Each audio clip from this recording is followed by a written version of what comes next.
Hello, this is Andrew with Mammalian Bike.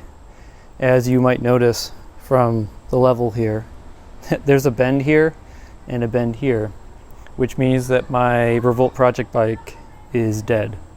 Although that fills me with some sadness because I really like the bike. Starting from a very budget-friendly place makes it easier on the heart and also the wallet.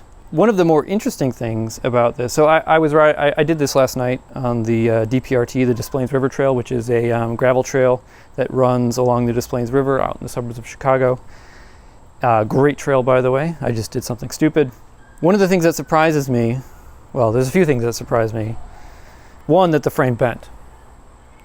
Two, the horrible, horrible noise that it made when it did it. And three, that the Farsport gravel wheel here appears totally unscathed. Between us, I actually rode the bike back out. I was out there with a couple other guys, and I rode the bike back out, and there's nothing wrong with the wheel as far as I can tell, and it runs true, which is fantastic, but really surprising. I actually thought that that horrible noise that the frame made was the tire or the wheel exploding, because I hit a rut really hard. So I reached out to the Giant dealer that sold me the bike to see if Giant has a crash replacement program for aluminum bikes.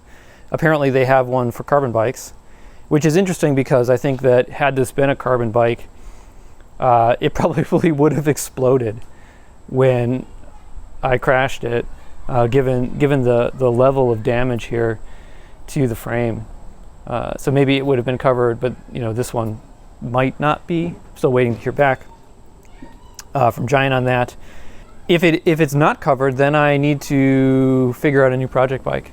So I would like it to be budget friendly. I'd like to stick with something that's metal, so either aluminum or titanium, which means that given the budget friendly thing, this titanium is probably out unless I can find a good used one. And it would be great if anybody has any suggestions on what the next project bike might be. So I would like to get that sorted before too long, maybe in a few weeks, to at least get a bike selected for the next project bike, because while I do ride this in the summertime on the gravel trails every now and again, most of the time when I ride the project bike is when the weather gets nastier. So as always, thanks for watching. If you have any questions or comments, or you have the perfect project bike frame in mind, drop that below and let me know. I will be more than happy to have a look at whatever that is. Thanks for watching. Cheers.